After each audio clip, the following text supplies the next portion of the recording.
प्रेम भैया करे Shri Ganesh.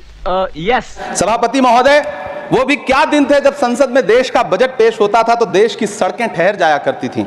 Rail budget पेश होता था तो लोगों की उम्मीदें रेल के डिब्बों की तरह पटरियों पर दौड़ने लगती थीं। पूरा देश धड़कने रोक करके वित्त मंत्री और रेल मंत्री को सुना करता था। अफसोस, अब बजट पेश हो जाता है, मीडिया चैनल सरकार का महिमा मंडन करते हैं और बेचारी जनता बजट के आंकड़ों के शब्द जाल में उलझी हुई महीनों बाद समझ पाती है कि उसका तो फिर से कट गया। सही पकड़े हैं सभापति महोदय, पिछले 2 साल अमृतकालीन बजट पेश किए गए और इस बार एक नई शब्दावली गढ़ी गई है, तुष्टीकरण बनाम संतुष्टीकरण का बजट। सभापति महोदय, सुनने में कितना अलंकारिक लगता है यह शब्द।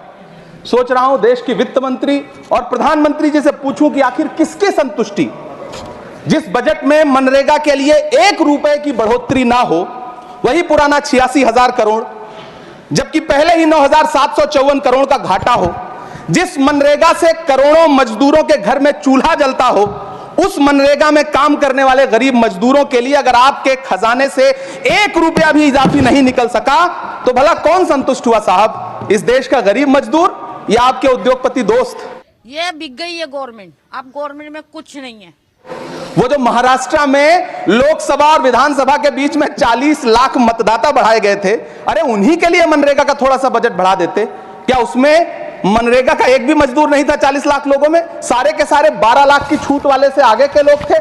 सभापति महोदय, कल जब वित्त मंत्री जी देश की संसद में भाषण दे रही थी तो वहां मुंबई में कोई गरीब इंसान जब अपनी जेब टटोल करके अपनी मोटरसाइकिल में 1 लीटर पेट्रोल भरवा रहा था तो उस पेट्रोल की कीमत थी 103 रुपया प्रति लीटर। आखिर इतना महंगा पेट्रोल डीजल खरीद के कौन संतुष्ट हो रहा है? इस देश के गरीब लोग या फिर सरकार के चहेते धन्ना सेठ? इस सज्जन को क्या तकलीफ है भाई? वित्त मंत्री जी इस बजट को मध्यम वर्ग को संतुष्ट करने वाला बजट बता रही हैं। अरे मैडम, हम आप यहां पर बैठे रहते हैं और वहां बाहर इसी दिल्ली में 1 लीटर दूध, चाहे वो अमूल का हो या फिर मदर डेयरी का हो, उसकी कीमत 73 रुपए लीटर है। इतना महंगा बेच करके कौन संतुष्ट हो रहा है? गरीब जनता या आपके धन्ना सेठ दोस्त? सभापति महोदय, इस सरकार का बाजार और महंगाई पर कोई नियंत्रण नहीं रह गया है। चाहे देश में लहसुन 400 रुपए किलो बिक जाए, टमाटर 100 रुपए किलो बिक जाए, प्याज का दाम सुनकर आंखों में आंसू आ जाए, लेकिन वित्त मंत्री महोदया बजट में महंगाई का मां भी नहीं बोलती हैं। और अभी तो रुको, क्लाइमैक्स अभी बाकी। बच्चों की किताब और पेंसिल तक पर टैक्स लगाने वाले सरकार से मैं पूछना चाहता हूं कि आप मध्यम वर्ग का हितैषी बताते हैं, खुद को तो शर्म नहीं आती है? खुद को धार्मिक कहने वाली सरकार भगवान श्री कृष्ण के प्रिय खाद्य पदार्थों दही और मक्खन तक पर जीएसटी लगाती है और बात करती है मध्यम वर्ग की हिमायती होने की।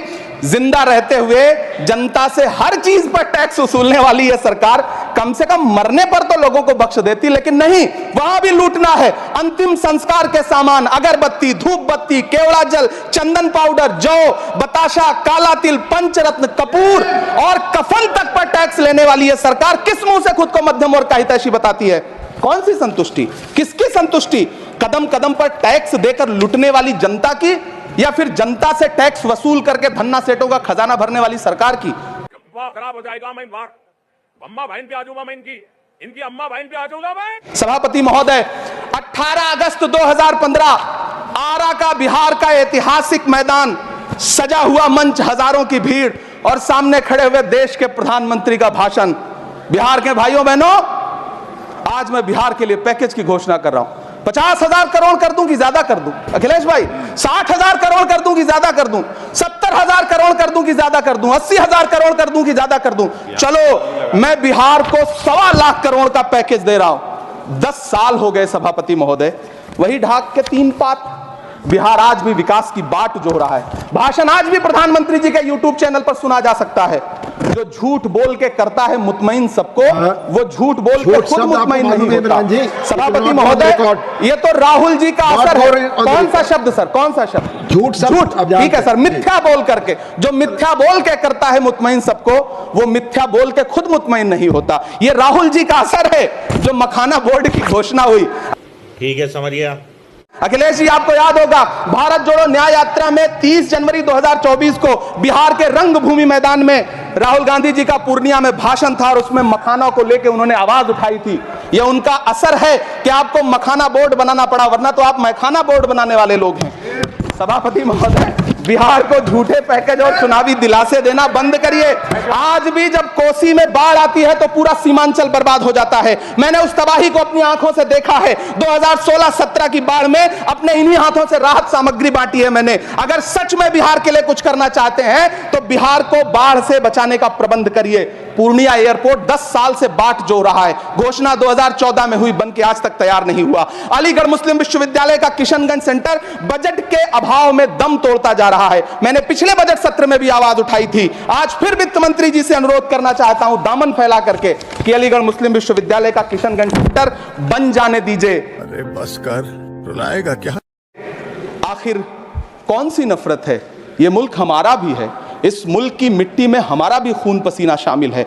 हमसे इतनी भी क्या नफरत? रिश्तों की ये नाजुक डोरें तोड़ी थोड़ी जाती हैं। अपनी आंखें दुखती हो तो फोड़ी थोड़ी जाती हैं। सभापति महोदय, अल्पसंख्यक मंत्रालय का बजट काटकर मौलाना आजाद नेशनल फेलोशिप बंद कर देना, प्री मैट्रिक स्कॉलरशिप बंद कर देना, नई मंजिल योजना बंद करना, धरोहर योजना बंद करना। 2024-25 के बजट में माइनॉरिटी मिनिस्ट्री के लिए 3183 करोड़ रुपए की घोषणा हुई, लेकिन देश को हैरत होगी कि बाद में समीक्षा करके लगभग आधा कर दिया गया, 1868 करोड़ रुपए। मुझे सरकार से पूछना है कि कौन संतुष्ट हुआ? इस देश का अल्पसंख्यक संतुष्ट हुआ या आप संतुष्ट हुए? किसका संतुष्टिकरण?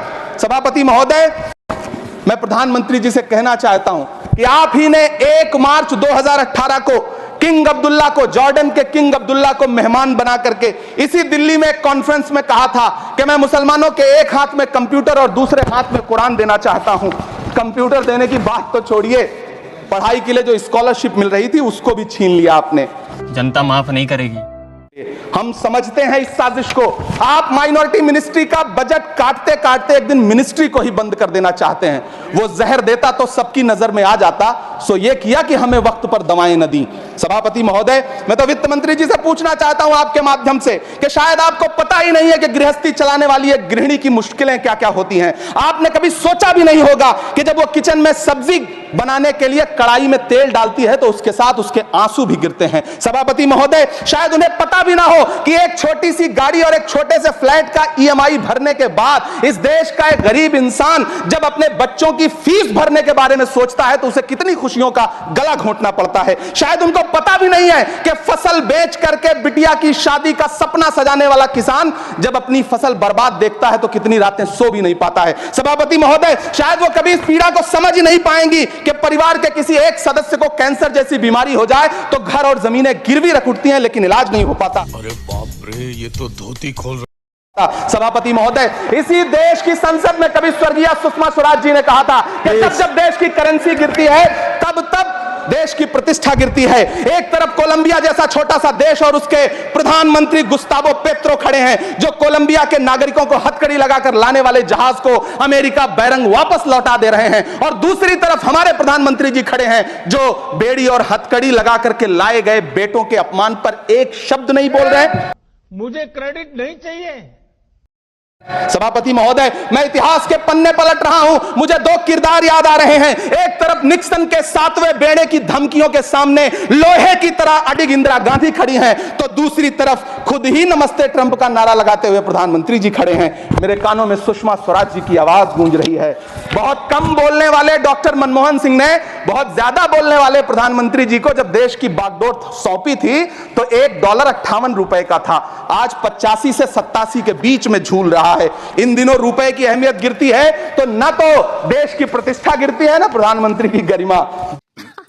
सही पकड़े हैं। जिस देश में 80 करोड़ लोगों को 5 किलो राशन के लिए कतारों में लगना पड़ता हो, उस देश में यह सरकार 12 लाख तक के टैक्स न लेने के लिए अपनी पीठ थपथपा रही है। हुकूमत इस कदर आवाम पर एहसान करती है, ये आंखें छीनती है और चश्मे दान करती है। सभापति महोदय, महाराष्ट्र का भिवंडी हो, मालेगांव हो, इचलकरंजी हो, यूपी का बनारस हो, मुआयमा हो, मुबारकपुर हो, रांची का छोटा नागपुर हो, बिहार का भागलपुर हो, हर जगह बुनकरों की उम्मीदें तोड़ रही हैं, लेकिन इस सरकार के पास उनके लिए कुछ भी नहीं है। मुरादाबाद का पीतल उद्योग, कानपुर का चमड़ा उद्योग, सहारनपुर का लकड़ी उद्योग, फिरोजाबाद का चूड़ी उद्योग, अलीगढ़ का ताला उद्योग, सब सरकारी प्लानिंग से तबाह हो रहे हैं। इन तमाम के बीच सरकारी सपोर्ट से बस एक उद्योग फल फूल रहा है, नोएडा का नफरत उद्योग। अब ये कौन है बे?